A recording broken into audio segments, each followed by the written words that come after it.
What's up? What's up? It's me, Brianca, and I'm back. And thank you for coming back to my little space on the internet. This is where we talk all things book. I do short stories, literary analysis, and so much more. So if that's your jazz, go ahead and click subscribe because this is your new YouTube family. Before we get started with our short story of the day, which is called The Lottery by Shirley Jackson, I do want to tell you a little bit about what I do and what I offer. If you didn't know, I have my own web design agency, and I have just released my new ebook for pre-order, and it's perfect for the beginner who is doing online sales, whether it's a service or it's e-commerce and you're doing products. You need to have these steps to making sure that you are actually making sales and making progress in your online store using my 7 strategies, which is a mix of marketing and SEO techniques that can boost your sales by double what you're doing now. So if that's for you, then hit the link in the description box and check it out. Also, if you love my personality, you want to get to know me more, I am on Instagram. All of my connected apps and links and all of my information is in the description box, chock full of so much stuff. So make sure to check it out below. Now, get comfortable, grab you some tea, grab you something, and let's get going with this story.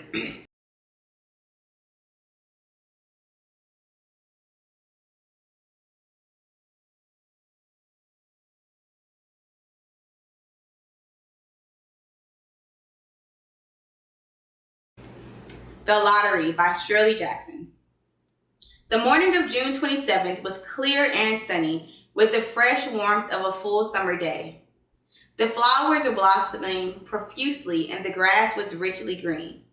The people of the village began to gather in the square between the post office and the bank around 10 o'clock, and sometimes there were so many people that the lottery took 2 days and had to be started on June 20th.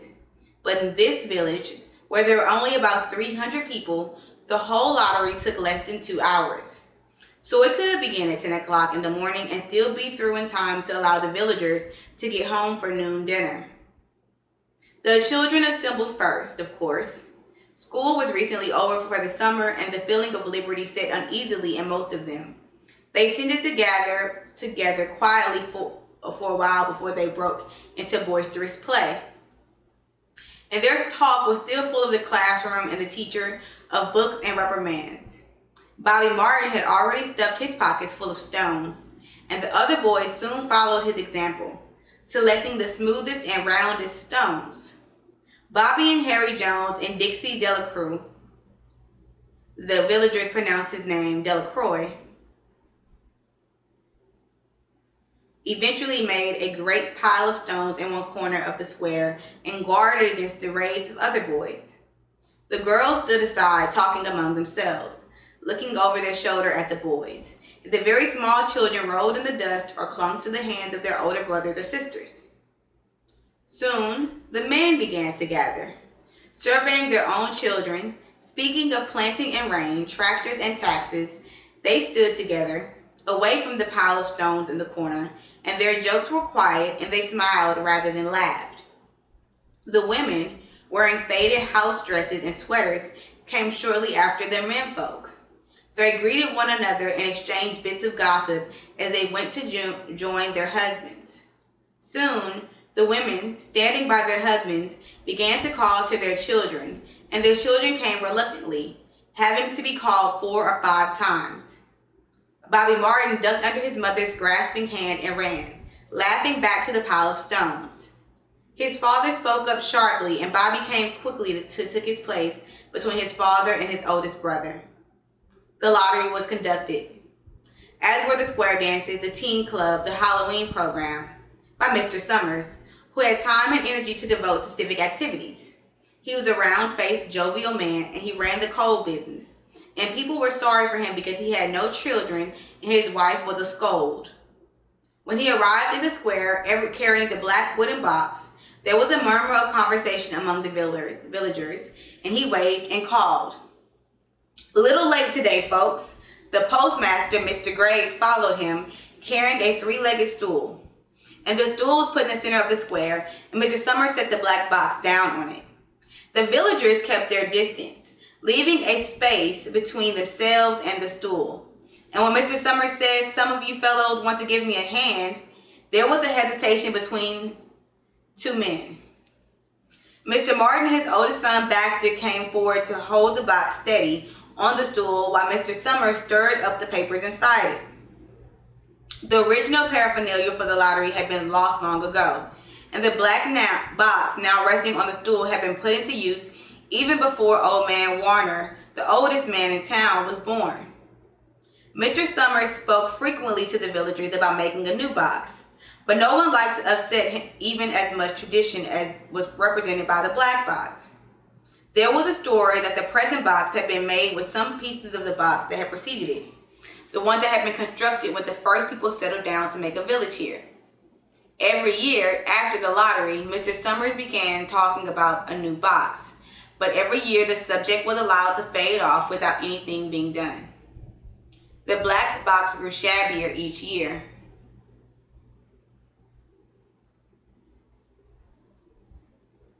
By now, it was no longer completely black, but splintered badly along one side to show the original wood color, and in some places faded or stained. Mr. Martin and his oldest son Baxter held the box securely on the stool until Mr. Summers had stirred the papers thoroughly with his hand. Because so much of this ritual had been forgotten or discarded, Mr. Summers had been successful at having slips of paper substituted for the chips of wood that had been used for generations. Chips of wood, Mr. Summers had argued, had been all very well when the village was tiny, but now that the population was more than 300 and likely to keep growing, it was necessary to use something that would fit more easily into the black box. The night before the lottery, Mr. Summers and Mr. Graves made up the slips of paper and put them in the box. And it was then taken to the safe of Mr. Summers' coal company and locked up until Mr. Summers was ready to take it to the square the next morning. The rest of the year, the box was put away. Sometimes one place, sometimes another. It had spent 1 year in Mr. Graves' barn and another underfoot in the post office. And sometimes it was set on a shelf in the Martin grocery and left there. There was a great deal of fussing to be done before Mr. Summers had declared the lottery open. There was a list to make up, the head of families, heads of households in each family, members of each household in each family. There was the proper swearing in of Mr. Summers by the postmaster as the official of the lottery. At one time, some people remember there had been a recital of some sort performed by the official of the lottery, a perfunctory, tuneless chant, and that had been rattled off duly each year. Some people believed that the official of the lottery used to stand just so when he said or sang it. Others believed that he was supposed to walk among the people. But years and years ago, this part of the ritual had been allowed to lapse. There had been also a ritual salute, which the official of the lottery had used in addressing each person who came up to draw from the box. But this also had changed with time. Until now, it was felt necessary only for the official to speak to each person approaching. Mr. Summers was very good at all this, in his clean white shirt and blue jeans. With one hand resting carelessly on the black box, he seemed very proper and important as he talked interminably to Mr. Graves and the Martins. Just as Mr. Summers finally left off talking and turned to the assembled villagers, Mrs. Hutchinson came hurriedly along the path to the square, her sweater thrown over her shoulders, and slid into place in the back of the crowd. "Clean forgot what day it was," she said to Miss Delacroix, I don't know, who stood next to her, and they both laughed softly. "Thought my old man was out back stacking wood," Miss Hutchinson went on, "and then I looked out the window and the kids was gone, and then I remembered it was 27th and I came a-running." She dried her hands on her apron, and Miss Delacroix said, "You're in time, though. They're still taking away up there." Miss Hutchinson cranked her neck to see through the crowd and found her husband and children standing near the front. She tapped Miss Delacroix on the arm at the farewell and began to make her way through the crowd. The people separated good-humoredly to let her through. 2 or 3 people said, in voices just loud enough to be heard across the crowd, Here comes your Mrs. Hutchinson, and Bill, she made it after all. Mrs. Hutchinson reached her husband, Mr. Summers, who had been waiting, said cheerfully, "Thought we were going to have to get on without you, Tessie." Miss Hutchinson said, grinning, "Wouldn't have me leave them dishes in the sink now, would you, Joe?" And soft laughter ran the crowd as people stirred back into position after Mrs. Hutchinson's arrival. "Well now," Mr. Summers said soberly, "guess we better get started and get this over with so we can go back to work. Anybody ain't here?" "Dunbar," several people said. Dunbar. Mr. Summers consulted his list. "Clyde Dunbar," he said. "That's right. He's broke his leg, hasn't he? Who's drawing for him?" "Me, I guess," a woman said, and Mr. Summers turned to look at her. "Wife draws for her husband?" Mr. Summers said. "Don't you have a grown boy to do it for you, Janie?" Although Mr. Summers and everyone else in the village knew the answer perfectly well, it was the business of the official of the lottery to ask such questions formally. Mr. Summers waited with an expression of polite interest while Miss Dunbar answered. "Horace is not but 16 yet," Mrs. Dunbar said regretfully. "Guess I gotta fill in for the old man this year." "Right," Senior Summers said. He made a note on the list he was holding. Then he asked, "Watson boy drawing this year?" A tall boy in the crowd raised his hand. "Here," he said. "I'm drawing for my mother and me." He blinked his eyes nervously and ducked his head as several voices in the crowd said things like, "Good fellow, Lack, and glad to see your mother's got a man to do it." "Well," Mr. Summers said, "guess that's everyone. Old man Warner make it?" "Here," a voice said, and Mr. Summers nodded. A sudden hush fell on the crowd, and Mr. Summers cleared his throat and looked at the list. "All ready?" he called. "Now I'll read the names, heads of families first, and the men come up and take a paper out of the box. Keep the paper folded in your hand without looking at it until everyone has had a turn. Everything clear?" The people had done it so many times that they only half listened to the directions. Most of them were quiet, wetting their lips, not looking around. Then Mr. Summers raised one hand high and said, "Adams." A man disengaged himself from the crowd and came forward. "Hi, Steve," Mr. Summers said, and Mr. Adams said, "Hi, Joe." They grinned at one another humorously and nervously. Then Mr. Adams reached into the black box and took out a folded paper. He held it firmly by one corner as he turned and went hastily back to his place in the crowd, where he stood a little apart from his family, not looking down his hand. "Allen," Mr. Summers said. "Anderson, Bentham." "Seems like there's no time at all between lotteries anymore," Miss Delacroix said to Miss Graves in the back row. "Seemed like we got through with the last one only last week." "Time sure goes fast," Mrs. Graves said. "Clark, Delacroix." "There goes my old man," Mrs. Delacroix said. She held her breath while her husband went forward. "Dunbar," Mr. Summers said, and Mrs. Dunbar went steadily to the box while one of the women said, "Go on, Janie," and another said, "There she goes." "We're next," Mrs. Graves said. She watched while Mr. Graves came around from his side of the box, greeted Mr. Summers gravely, and selected a slip of paper from the box. By now, all through the crowd there were men holding small folded papers in their large hand, turning them over and over nervously. Mrs. Dunbar and her two sons stood together, Mrs. Dunbar holding a slip of paper. "Harbert, Hutchinson." "Get up there, Bill," Mrs. Hutchinson said, and the people near her laughed. "Jones."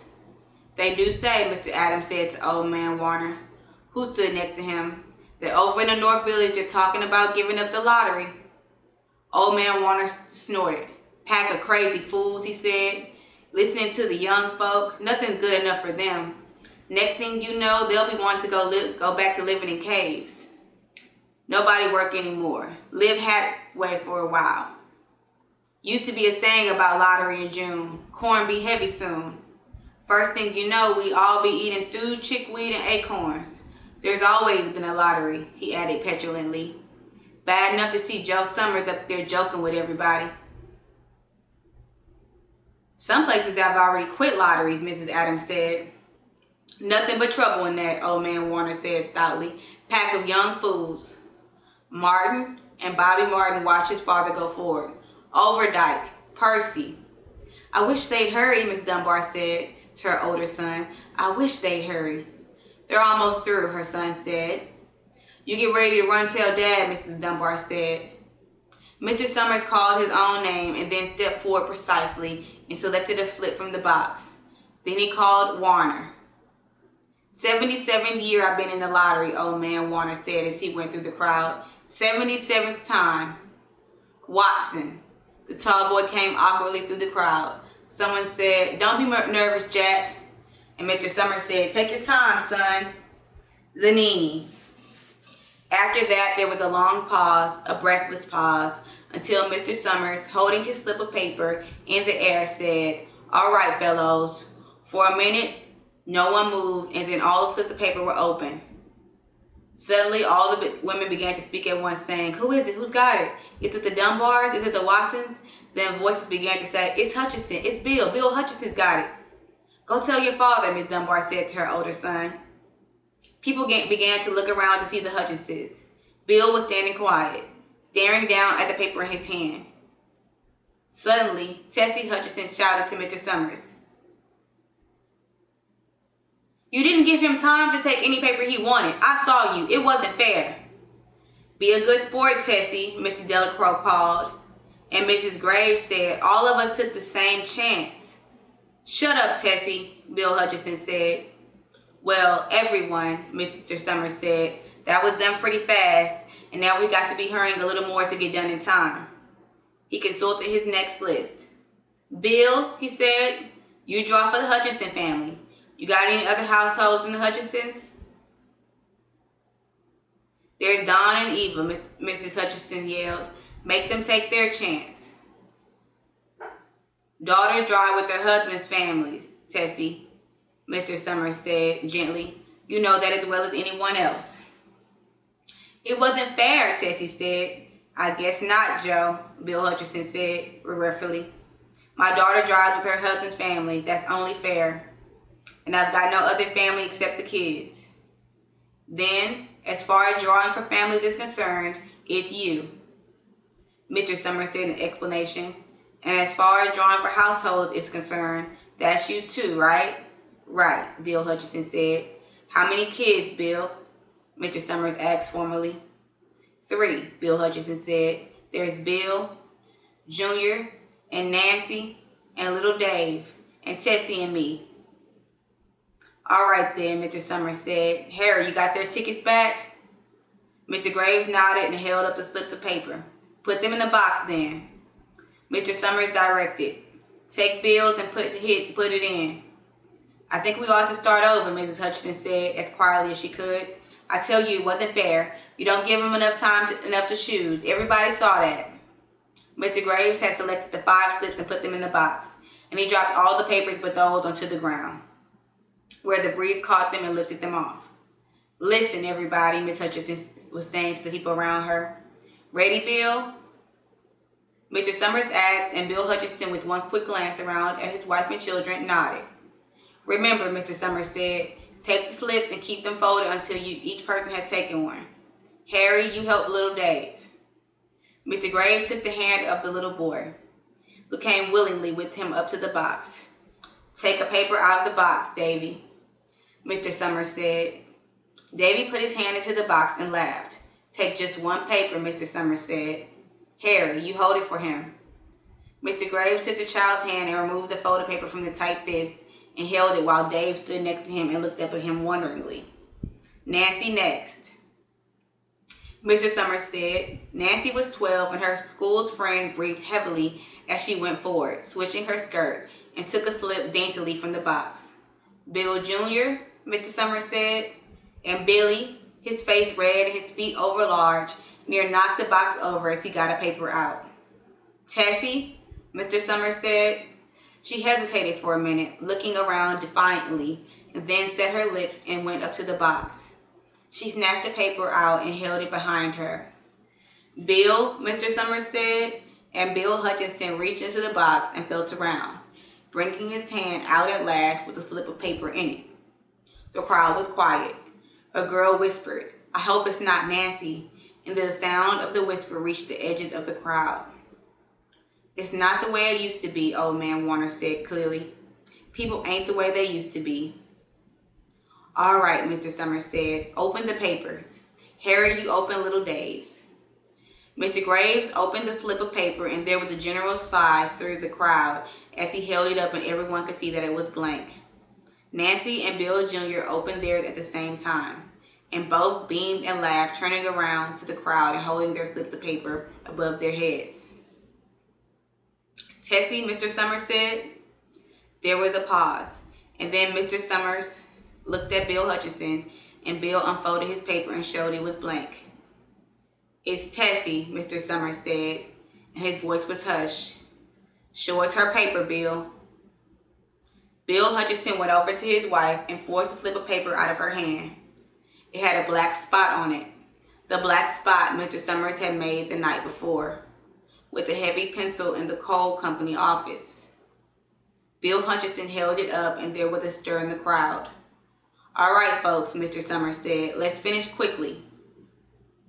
Although the villagers had forgotten the ritual and lost the original black box, they still remembered to use stones. The pile of stones the boys had made earlier was ready. There were stones on the ground with the blowing scraps of paper that had come out of the box. Delacroix selected a stone so large she had to pick it up with both hands and turned to Miss Dunbar. "Come on," she said. "Hurry up." Miss Dunbar had small stones in both hands, and she said, grasping for breath, "I can't run at all. You'll have to go ahead and I'll catch up with you." The children had stones already, and someone gave little Davy Hutchinson a few pebbles. Tessie Hutchinson was in the center of a clear space by now, and she held her hands out desperately as the villagers moved in on her. "It isn't fair," she said. A stone hit her on the side of the head. Old Man Warner was saying, come on, everyone." Steve Adams was in the front of the crowd of villagers with Mr. Graves beside him. "It isn't fair. It isn't right," Miss Hutchinson screamed. And then they were upon her. Guys, that is The Lottery by Shirley Jackson. It is kind of creepy, kind of interesting, very fun writing style. Let me know what you guys think about this famous short story in the comment box below. And if you like this video, make sure you comment, like, and subscribe for more famous short stories like this. I'll see you next time. Bye-bye.